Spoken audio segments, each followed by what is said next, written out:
I like to refer to myself as a yogi businessman.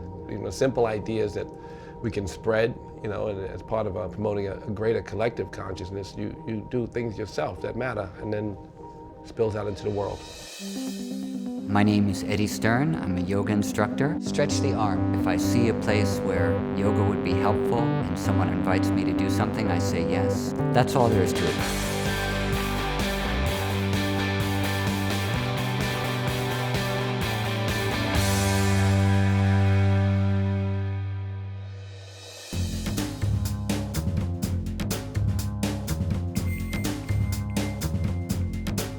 What is your name and your profession, please? My name is Russell Simmons, and I'm a yogi. I ran a company called Def Jam, and I sold it. I ran a company called Fat Farm, and I sold it. I currently run globalgrind.com. Mm-hmm. I run Simmons Jewelry. I run Argyle Culture and Men's Collection. I run a financial service company, Unirush Financial Services. I also run many philanthropic and social and political initiatives. The Rush Foundation, we underwrite art education. And the Hip Hop Summit, we do political action. The Foundation for Ethnic Understanding, where we do imams and rabbis dialogue around the world. We have hundreds of programs. We talk a lot about social and economic justice here. And a lot of it's philanthropic, social, and semi-political. Political where it benefits the poor, underserved communities.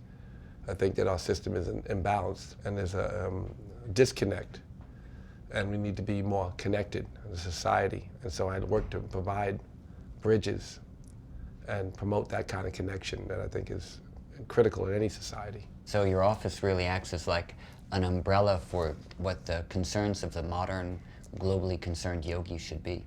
Yeah, I like to refer to myself as a yogi businessman. Simple ideas that we can spread, and as part of promoting a greater collective consciousness, you do things yourself that matter and then spills out into the world. Could you describe your approach to life before you discovered yoga and your approach after yoga? Well, my name was Rush, still is. My company is Rush. Mm-hmm. So Rush went to work every day, and he sometimes had insomnia and anxiety, and the anxiety used to feel like the motivating force. Like, if I worry about these things, if I have these things re-examined over and over again in my mind, it will keep me motivated or working. And then I discovered it was the opposite. After yoga, I discovered that the freedom is where the ideas come from. So it's very important that people go to work with operating from a calm space, a calm mind.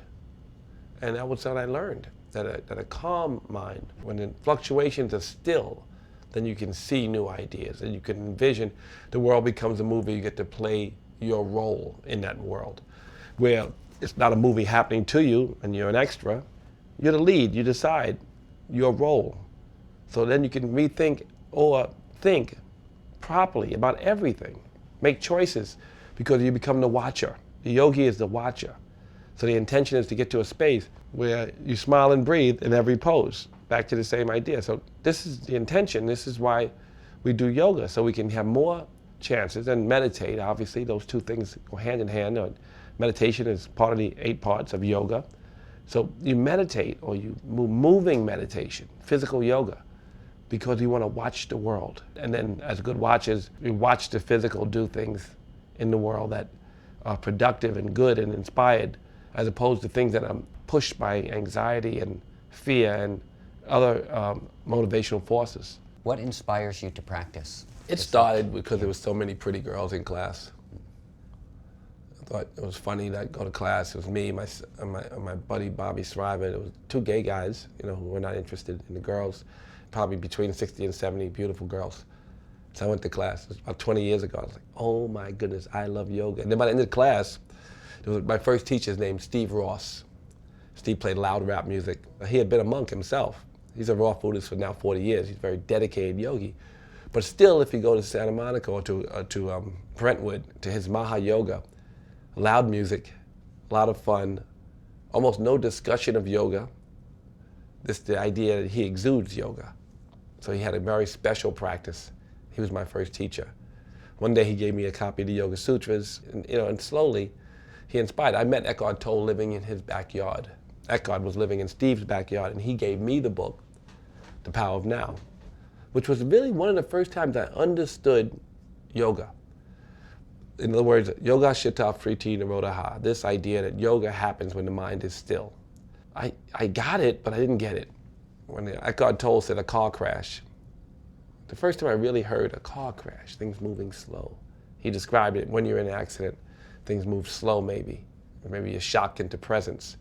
And I got it, and there were more things he talked about, and then I started to, realize all the time that yoga happened, every times that I was totally present.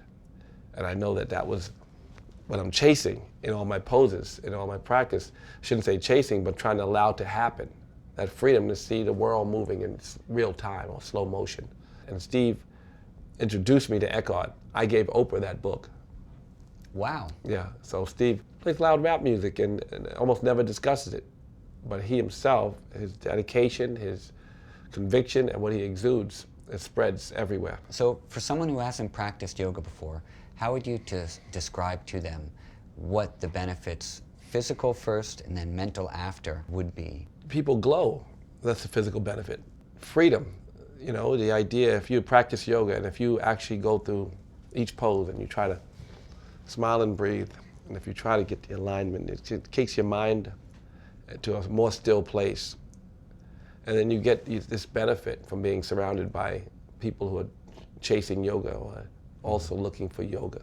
The spiritual benefit for those who practice and really intently try to even keep their mind fastened on yoga while they practice is tremendous. And the way you feel after class is even a greater. It's like some people feel good after coming out of the gym, after making a great run in a shower, and they feel lighter and more relieved. When you practice yoga, you don't crunch your organs, you lengthen them. If you do it properly, you don't hurt yourself. And it allows you, if your mind is fastened on the goal of yoga, it allows you spiritually to open up as well. I can't say that you have to have faith in the spiritual things, because the truth is everyone benefits. So I recommend anybody try it, and I think that anybody who goes in there with a decent and, just kind of a wanting to be better, they will be. What would you say to someone or your experience so far of how the physical and the mental and the spiritual and the breath are all one package which are coming together? Well, we are spiritual beings with physical bodies. Mm-hmm. This is something a yogi accepts. So this spiritual being with a physical body operates first to move the spirit. It's the thought and then the action. It's the prayer and then the movement.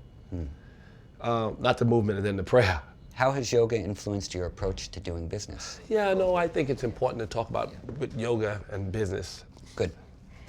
If you're a vegan, don't run a steakhouse. Do things that inspire you. Sell things you're proud of. Give the world things that uplift it. The good givers are great getters.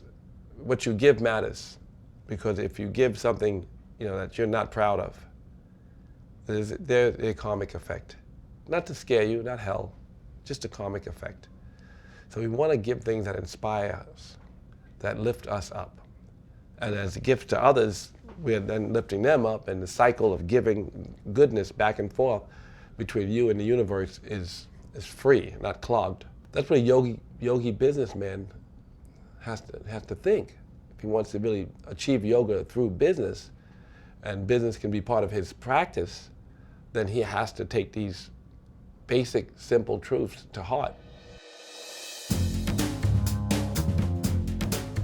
Something I'm very dedicated in getting yoga and meditation in the schools. 10 out of 11 kids going to jail for drugs are people of color, when we know that all people use drugs at relatively the same rate. People of color are 10 times more likely to go to jail for the same crime. That doesn't make sense.